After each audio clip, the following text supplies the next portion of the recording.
नमस्कार मंडळी, परत मी आज तुमच्यासाठी एक अशी खास रेसिपी घेऊन आलेली आहे।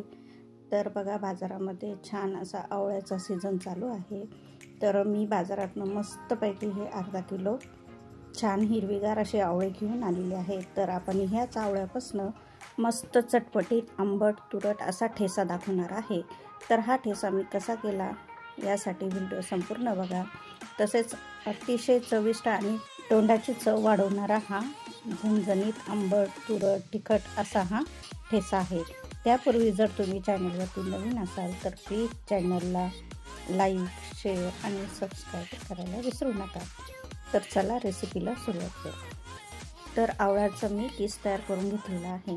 तर हे आवळे मी कच्चेच किसून घेतलेले आहे। तर एक वाटी असा हा आवळ्याचा किस घ्यायचा आहे आणि एका मिक्सरच्या भांड्यात टाकणार आहे। तर आता यामध्येच आपण 4-5 हिरव्या मिरच्या, कोथिंबीर, अद्रकीचा तुकडा आणि तुम्ही लसूणसुद्धा टाकू शकता। त्यानंतर चवीनुसार मीठ टाकलेलं आहे। आता हे पाणी न टाकता आपण मिक्सरमध्ये छान बारीक वाटून घेणार आहोत। तर इथे आपली ही पेस्ट तयार झालेली आहे, म्हणजेच आवळ्याचा ठेसा तयार झालेला आहे। तर याला वरतून आपण मस्तपैकी अशी फोडणी देणार आहोत। तर इथे बघा, एक फोडणीचा पॅन घेतलेला आहे, यामध्ये अर्धी पोळी तेल घेतलेलं आहे। तेल छान गरम झाले की यामध्ये आपण जिरं, मोहरी टाकणार आहोत।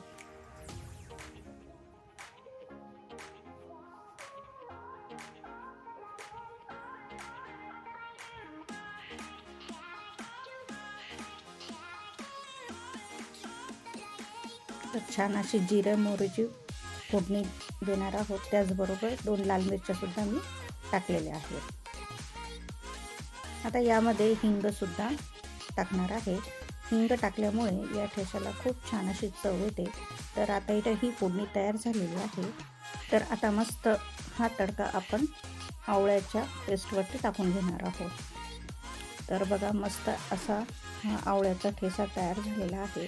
तोंडी लावण्यासाठी तर खूपच छान असा हा पदार्थ आहे। यामुळे तोंडाची चव सुद्धा वाढते आणि लहान मुलं सुद्धा आवडीने खातील। तर असा मस्त चटकदार हा आवळ्याचा ठेसा तुम्ही नक्की तयार करून बघा आणि कसा झाला हे मला कमेंट्समध्ये सांगायला विसरू नका।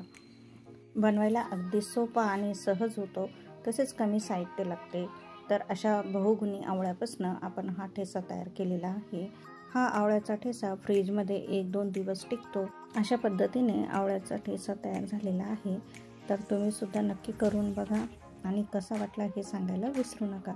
त्याचबरोबर चॅनलवरती आवळा शॉट ही रेसिपी लवकरच टाकणार आहे आणि त्याचबरोबर आवळ्याचे लोणचे ही सुद्धा रेसिपी चॅनलवरती आहे। ते मी खाली लिंक शेअर करणार आहे। धन्यवाद।